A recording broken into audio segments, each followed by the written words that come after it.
തകർന്ന ഹൃദയത്തോടെയാണ് UK മലയാളികൾ വാട്സപ്പിലും ഫേസ്ബുക്കിലും എത്തിക്കൊണ്ടിരിക്കുന്ന വിമാനാപകടത്തെ പറ്റിയുള്ള വിവരങ്ങളിലൂടെ കണ്ണോടിക്കുന്നത്. ഓരോ നിമിഷവും പുതിയ പുതിയ വിവരങ്ങൾ എത്തുമ്പോൾ ഇനി ആരും ആ വിമാനത്തിൽ ജീവനോടെ അവശേഷിക്കുന്നില്ല എന്ന ഞെട്ടിക്കുന്ന വിവരവും മാധ്യമങ്ങൾ പങ്കുവച്ചു.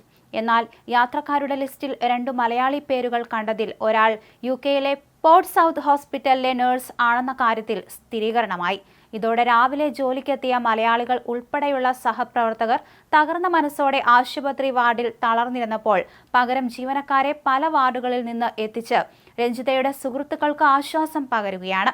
നാട്ടിലെ വീട് പണിയും സർക്കാർ ആശുപത്രിയിലെ ജോലി രാജിവെക്കാതെ UKയിലേക്ക് വന്നതിനാൽ ലീവ് നീട്ടിയെടുക്കാൻ അത്യാവശ്യമായി ജോലി സ്ഥലത്ത് റിപ്പോർട്ട് ചെയ്യേണ്ടതിനാലാണ് രഞ്ജിത 10 ദിവസത്തെ അവധിക്ക് നാട്ടിലേക്ക് പോയത്.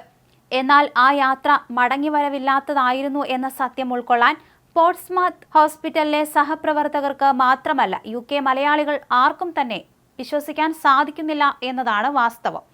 C6 വാർഡിലെ മുഴുവൻ ജീവനക്കാരും തങ്ങളുടെ സഹപ്രവർത്തക ഇനി കൂടെയില്ല എന്ന ദുഃഖസത്യത്തിന് പൊരുത്തപ്പെടാനാവാതെ വിങ്ങിപ്പൊട്ടുകയാണ്.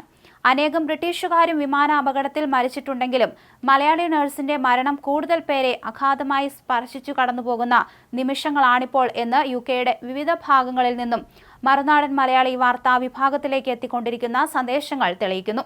രണ്ടാമത് ഒരാൾ കൂടി UK മലയാളിയായി വിമാനത്തിൽ ഉണ്ടായിരുന്നു എന്ന് പറയപ്പെടുന്നുണ്ടെങ്കിലും ഇക്കാര്യത്തിൽ ഇനിയും സ്ഥിരീകരണം ആയിട്ടില്ല.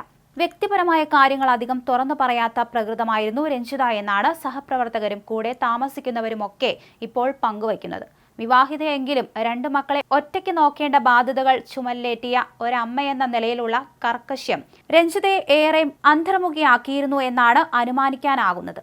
എത്ര കഷ്ടപ്പെട്ട് മക്കളെ നല്ല നിലയിൽ എത്തിക്കണം എന്ന ആഗ്രഹമാണ് രഞ്ജിതയെ UKയിൽ എത്തിച്ചത്.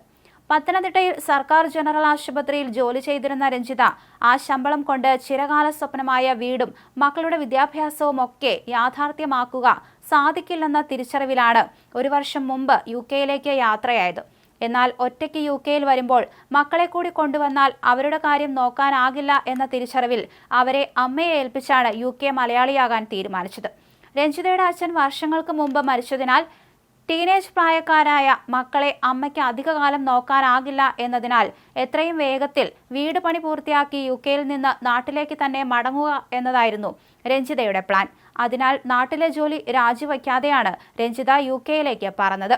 1 വർഷമായി ഡ്യൂട്ടി ചെയ്തും മിച്ചം പിടിച്ച പണവുമായി വീടുപണി ത്വരിതഗതിയിൽ നടക്കവേ 2 മാസം മുൻപേ രഞ്ജിത നാട്ടിലെത്തിയിരുന്നു. ഇപ്പോൾ അവധി നീട്ടിയെടുക്കാൻ നേരിട്ടെത്തണമെന്ന നിർദ്ദേശം ഉണ്ടായതിനാലാണ് 10 ദിവസത്തെ അവധിക്ക് യാത്രയായത്. പെടുന്നനെയുള്ള യാത്രയായതിനാൽ അഹമ്മദാബാദ് വഴിയുള്ള കണക്ഷൻ ഫ്ലൈറ്റിലാണ് സീറ്റ് കിട്ടിയത്. എയർ ഇന്ത്യയുടെ ലണ്ടൻ കൊച്ചി നേരിട്ടുള്ള സർവീസ് ഇല്ലാതായതോടെ ഒട്ടേറെ മലയാളികൾക്കാണ് ഇത്തരത്തിൽ ഇന്ത്യയിലെ പല വിമാനത്താവളങ്ങൾ ചുറ്റിക്കറങ്ങി കേരളത്തിൽ എത്തേണ്ടി വരുന്നത്. അങ്ങനെ വന്നപ്പോഴാണ് രഞ്ജിതയ്ക്കും ജീവൻ നഷ്ടമായത്.